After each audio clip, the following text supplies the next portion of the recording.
ঈদ ঘিরে রাজধানী সহ দেশজুড়ে নিরাপত্তা প্রদানে প্রস্তুত আইনশৃঙ্খলা বাহিনী। এ ব্যাপারে শতভাগ আত্মবিশ্বাসী স্বরাষ্ট্র উপদেষ্টা জানান, ঈদে দেশের নিরাপত্তার কোনো ঘাটতি নেই। ডিএমপি কমিশনার জানান, শুধুমাত্র ঢাকার নিরাপত্তায় নিয়োজিত থাকবে ডিএমপির 500 পেট্রোল টিম। আর র্যাবের পক্ষ থেকে জানানো হয়েছে, দেশজুড়ে বাড়ানো হয়েছে তাদের গোয়েন্দা নজরদারি।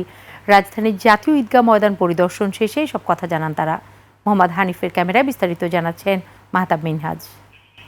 ওয়ালটন আবারও মিলিয়নিয়ার অফারে ওয়ালটন ফ্রিজ কিনে আপনিও হয়ে যেতে পারেন মিলিয়নিয়ার। রাত পোহালেই ঈদুল আজহা। ঈদের প্রধান জামাতের জন্য প্রস্তুত জাতীয় ঈদগাহ। রাষ্ট্রের গুরুত্বপূর্ণ ব্যক্তিদের সর্বোচ্চ নিরাপত্তা দিতে বিভিন্ন ধরনের কার্যক্রম চালাচ্ছে আইনশৃঙ্খলা রক্ষাকারী বাহিনী।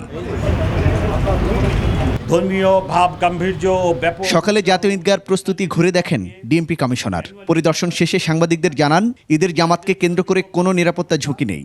ঈদের রাজধানীর নিরাপত্তায় কাজ করবে 5 শতাধিক পেট্রোল টিম। জাতীয় ঈদগাহ ময়দানে ঈদের জামাত উপলক্ষে পর্যাপ্ত নিরাপত্তা ব্যবস্থা গ্রহণ করা হয়েছে।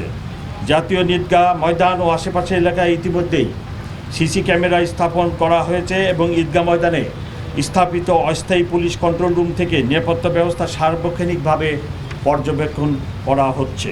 একই সময় ঈদগাহ ময়দান পরিদর্শন করেন র্যাবের ঊর্ধ্বতন কর্মকর্তারা। রাজধানী সহ সারা দেশের নিরাপত্তায় গোয়েন্দা নজরদারি ও টহল জোরদার করা হয়েছে বলে জানিয়েছে সংস্থাটি।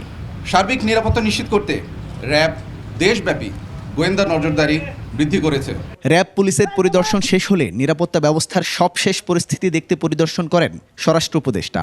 জানান, ঈদগাহর পাশাপাশি পুরো দেশে ঈদের নিরাপত্তাহীনতার কোনো আশঙ্কা নেই। এ ব্যাপারে শতভাগ আত্মবিশ্বাসী বলে জানান তিনি। আমরা আশা করতেছি সব কিছু ভালোভাবে হয়ে যাবে। আইন শৃঙ্খলা বাহিনী পুরাভাবে এখানে নিরাপত্তা দেওয়ার জন্য তারা প্রস্তুত আছে। কোনো ধরনের কোনো অসুবিধা নাই। এবার নিরাপত্তা নিয়ে আমি পুরাভাবেই কনফিডেন্ট, জানলা দিলে শতভাগ কনফিডেন্ট যে যেন কোনো ধরনের কোথাও কোনো কিছু না হয়। এদিকে বিএনপি নেতা ইশরাক হোসেনও আসেন জাতীয় ঈদগাহ ময়দান পরিদর্শন করতে। বলেন, মাঠ প্রস্তুতের কাজে নিয়োজিতদের উজ্জীবিত করতেই ঈদের দিন পর্যন্ত মাঠে থাকবেন তিনি। যারা এখানে শ্রমিকরা রয়েছেন তাদের পাশে এসে দাঁড়ানো এবং তাদেরকে কিছুটা মোটিভেট করা, এটা আমরা কালকে থেকেও মাঠে থাকবো। যারা পরিচ্ছন্ন কর্মী থাকবে তাদের সাথে আমরা, আমাদের ঈদের দরকার নেই, আমরা যারা যেহেতু আমাদের জন্য কষ্ট করতে পারে আমরাও তাদের সাথে থাকবো ইনশাল্লাহ। মাহতাব মিনহাজ, 21 টেলিভিশন, ঢাকা।